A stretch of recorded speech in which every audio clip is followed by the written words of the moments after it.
ആദ്യം ശ്രീമതി എം സുൽഫത്താണ് നമുക്കൊപ്പം ടെലഫോൺ ചർച്ചയിൽ ആദ്യം പങ്കെടുക്കുന്നത്.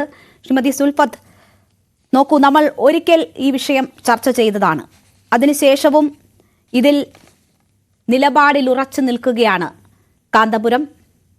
മാത്രവുമല്ല, മറ്റേതെങ്കിലും ഒരു വിഷയത്തിൽ അദ്ദേഹം പറയുന്ന നിലപാടിൽ സംഘടനാപരമായോ അല്ലെങ്കിൽ മതപരമായോ ഒക്കെ വിയോജിപ്പുള്ളവർ ഉണ്ടാകാറുണ്ട്. പക്ഷേ ഈ ഒരു വിഷയത്തിൽ എല്ലായിടത്തു നിന്നും പൂർണ്ണ പിന്തുണ അദ്ദേഹത്തിന് കിട്ടുന്നു. എതിർ സ്വരമുയർന്നത് എം വി ഗോവിന്ദനിൽ നിന്ന് മാത്രമാണ്. ഈ യോജിപ്പ് എങ്ങനെ ഉണ്ടാകുന്നു എന്നാണ് താങ്കൾ മനസ്സിലാക്കുന്നത്? അത് മതത്തിനു വേണ്ടിയുള്ള യോജിപ്പാണോ അതോ സ്ത്രീ വിരുദ്ധതയ്ക്ക് നൽകുന്ന പിന്തുണയാണോ? കേരളത്തിലെ എല്ലാ രാഷ്ട്രീയ പ്രസ്ഥാനങ്ങളും അതുപോലെ സാമൂഹ്യ പ്രസ്ഥാനങ്ങളും ഒക്കെ പൊതുവേദികളിൽ എപ്പോഴും പറഞ്ഞുകൊണ്ടിരിക്കുന്നതാണ് സ്ത്രീകളുടെ തുല്യത, സ്ത്രീ പുരുഷ സമത്വം എന്നതൊക്കെ. പക്ഷെ ആത്യന്തികമായി അല്ലെങ്കിൽ അവരുടെ സംഘടനയ്ക്കകത്ത് ഈ രീതിയിൽ ജനാധിപത്യപരമായ അവസരങ്ങൾ, അവകാശങ്ങൾ, സമത്വം, തുല്യത ഒക്കെ അനുവദിച്ചു കൊടുക്കുന്നത് എല്ലാ രാഷ്ട്രീയ പാർട്ടികളും, അതില് ഇടതുപക്ഷ രാഷ്ട്രീയ പാർട്ടികളെന്നോ വലതുപക്ഷ രാഷ്ട്രീയ പാർട്ടികളെന്നോ വ്യത്യാസമില്ലാതെ എല്ലാവരും പേറുന്ന ഒരു ആൺകോയ്മ ബോധമുണ്ട്. എനിക്ക് തോന്നുന്നു ആ ഒരു ആൺകോയ്മ ബോധം ഉള്ളത് കൊണ്ട് തന്നെ പുറമെ ഇത് പറയുമെങ്കിലും അവരുടെ ഉള്ളിന്റെ ഉള്ളിൽ നിന്ന് അതിനെ പറിച്ച് കളയാൻ ഇനിയും തയ്യാറായിട്ടില്ല എന്നതാണ്.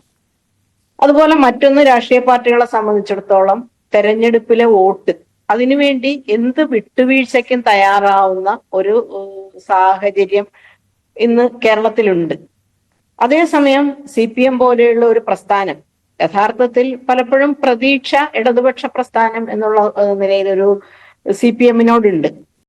പക്ഷെ പലപ്പോഴും ആ ഒരു പ്രതീക്ഷയ്ക്ക് വിരുദ്ധമായത് സംഭവിക്കുമെങ്കിലും ഇപ്പോ ഈ ഒരു വിഷയത്തിൽ അത്തരം ഒരു അഭിപ്രായം പറയാൻ തയ്യാറായി എന്നുള്ളത് വളരെ സ്വാഗതാർഹമാണ്.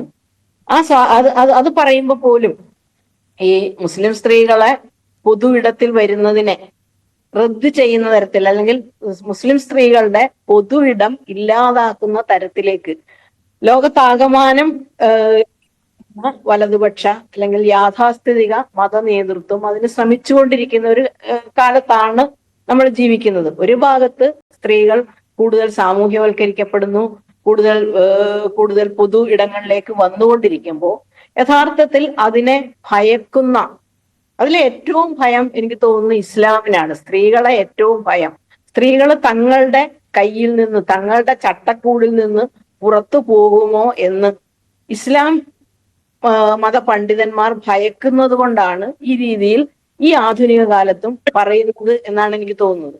കാന്തപുരം അബൂബക്കർ മുസ്ലിയാരെ പോലെയുള്ള ആളുകൾ, അദ്ദേഹം വളരെയധികം വിദ്യാഭ്യാസ സ്ഥാപനങ്ങളുടെ അധികാരി കൂടിയാണ്, അത്തരം സ്ഥാപനങ്ങൾ നടത്തുന്നു. അതേസമയം അതൊക്കെ ഈ വിദ്യാഭ്യാസ സ്ഥാപനങ്ങൾ ഒരു കാലത്ത് ഇസ്ലാമിലെ സ്ത്രീകൾ വിദ്യാഭ്യാസം ചെയ്യരുതെന്ന് പറഞ്ഞിരുന്ന ഒരു ഫത്വ ഇറക്കിയിരുന്ന ഒരു സമൂഹമായിരുന്നു. പക്ഷെ അതിൽ നിന്ന് മാറിയിട്ട് മുസ്ലിം സ്ത്രീകൾ വലിയ തോതിൽ വിദ്യാഭ്യാസം ചെയ്യുന്നു, പലതരത്തിൽ തൊഴിലിടങ്ങളിലേക്ക് വരുന്നു, വളരെ സാമൂഹ്യവൽക്കരിക്കപ്പെടുന്നു. ഇതൊക്കെ നടക്കുമ്പോൾ അതുപോലെ മറ്റ് പല കാര്യങ്ങളിലും പ്രത്യേകിച്ച് സ്ത്രീകളെ കേന്ദ്രീകരിച്ച് പലതരം വിലക്കുകൾ ഉണ്ടാക്കിക്കൊണ്ടിരിക്കുന്ന ഒന്നുണ്ട്. പക്ഷെ ഇതിനെയൊക്കെ നബിയുടെയും ഖുർആന്റെയും പേര് പറഞ്ഞുകൊണ്ട്, യഥാർത്ഥത്തിൽ ഖുർആൻ എന്ന് പറയുന്നത് നമ്മൾ പിന്തുടരുന്നത് അതിന്റെ വ്യാഖ്യാനങ്ങളാണ്. അങ്ങനെയാണെങ്കിൽ അഫ്ഗാനിസ്ഥാനിലെ ഇസ്ലാം, അതും പറയുന്ന ഖുർആന്റെ പേര് പറഞ്ഞുകൊണ്ടാണ് അഫ്ഗാനിസ്ഥാനിൽ താലിബാൻ നടപ്പിലാക്കിക്കൊണ്ടിരിക്കുന്ന പല സ്ത്രീവിരുദ്ധ സമീപനങ്ങളും, അവരെ വിദ്യാഭ്യാസം ചെയ്യരുത്, അതുപോലെയുള്ള ഇറാനിൽ നടപ്പിലാക്കിക്കൊണ്ടിരിക്കുന്നത് വസ്ത്രധാരണത്തിന്റെ പേരിലായാലും ഒക്കെ നടപ്പിലാക്കിയിരിക്കുന്നത് ഖുർആന്റെയും ഇസ്ലാമിന്റെയും പേരിലാണ്. അത് നമ്മുടെ ഇന്ത്യയിൽ ആ രീതിയിലേക്ക് പറയാൻ കഴിയുന്നില്ല. പറഞ്ഞാൽ വിലപ്പോവില്ല, കാരണം അധികാരം കയ്യിലില്ലാത്തതുകൊണ്ട് വിലപ്പോവില്ല എന്നതുകൊണ്ടായിരിക്കും.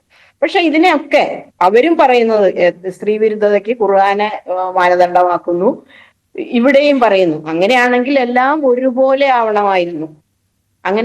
ഇനി അങ്ങനെ ആണെങ്കിൽ പോലും അതിനെ ആധുനിക കാലത്തിനനുസരിച്ച് മാറാത്തതായിട്ടൊന്നുമില്ല, മാറേണ്ടതാണ്.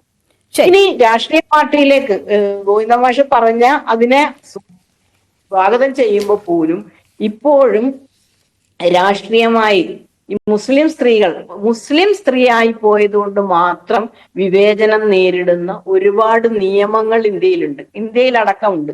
ശരിയത്ത് ആപ്ലിക്കേഷൻ ആക്ടിലെ ഇവിടൊക്കെ ഇനിയെങ്കിലും ഈ പറയുന്ന രാഷ്ട്രീയ പ്രസ്ഥാനങ്ങൾ അത് തിരിച്ചറിഞ്ഞുകൊണ്ട് മുസ്ലിം സ്ത്രീകളുടെ ജനാധിപത്യപരമായ അവകാശങ്ങൾക്ക് വേണ്ടി കൂടി തയ്യാറാകണം എന്നാണ് ഇതിന്റെ ഒരു ആദ്യഘട്ടത്തിൽ ഞാൻ പറയുന്നത്. ശരി.